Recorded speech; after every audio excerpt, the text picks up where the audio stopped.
সারা বছর শান্ত রূপে দক্ষিণাকালী হংসেশ্বরীর পুজো হয়। কালী পুজোর দিন মা রুদ্র রূপ ধারণ করেন।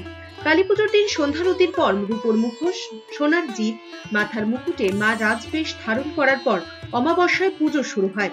পুজো শেষে রাজবেশ খুলে মা আবার শান্ত রূপ ধারণ করেন। কালী পুজোয় ভক্তের ঢল নামে হংসেশ্বরী মন্দিরে।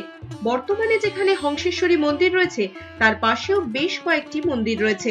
রাজবাড়ির বেশ কিছু অবশিষ্টাংশও রয়েছে।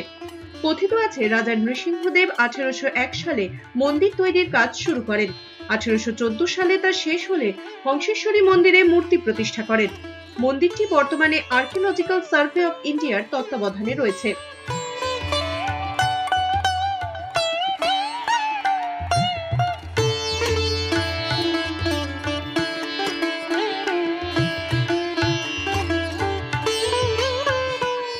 রাজা নৃসিংহদেব তিনি তন্ত্র সাধনায় সিদ্ধি লাভ করেছিলেন, মাকে এই রূপে দর্শন করেছিলেন।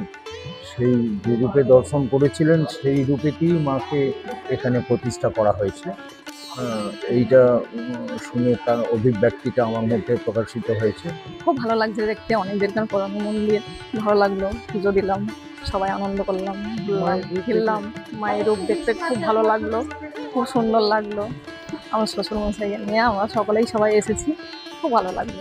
আমরা দেখেছি বিষ্ণুপুরে বিভিন্ন মন্দিরের টেরাকোটার ঘরানাগুলো বিভিন্ন আলাদা, কিন্তু এখানে আমরা যেমন দেখতে পাচ্ছি দশাবতার তাস, তেমনি নৌকাবিলাস দেখতে পাচ্ছি, তেমনি কালীর বিভিন্ন রূপ দেখতে পাচ্ছি। আবার খিলানের যে গঠনগুলো, বিভিন্ন দিকে যে বিভিন্ন গঠনগুলো বিভিন্ন জায়গার সঙ্গে এখানের সঙ্গে আটপুরেরও একটা মিশ আছে।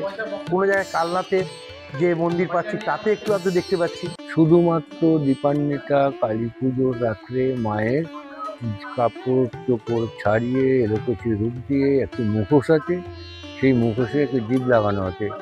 সেই মুখোশটা পরিয়ে একেবারে এলোকেচির আদ্যাশক্তি রূপ দিয়ে মায়ের পুজো হয় ওই একটা রাতই। আর বাদবাকি সারা বছরই যে রূপটা রয়েছে এই রূপ। এইখানে অনেকদিন শুনেছিলাম বা আমার আসারও ইচ্ছা ছিল, কিন্তু মায়ের কৃপা না হলে এই মন্দিরে দর্শন করা যায় না। মায়ের কৃপার জন্য মা কৃপা করেছে, সেই জন্য এখানে মাকে দর্শন করতে এসেছি এবং পূজা দিলাম। বহুদিন শুনেছি এই প্রাচীন মন্দির ব্রিটিশের আমলের মন্দির। এখানে এক জমিদার ছিলেন নরসিংহ মহারাজ, তিনি প্রতিষ্ঠান করেছিলেন। মায়ের রূপ খুব সুন্দর, মায়ের রূপ খুব ভালো লাগবে।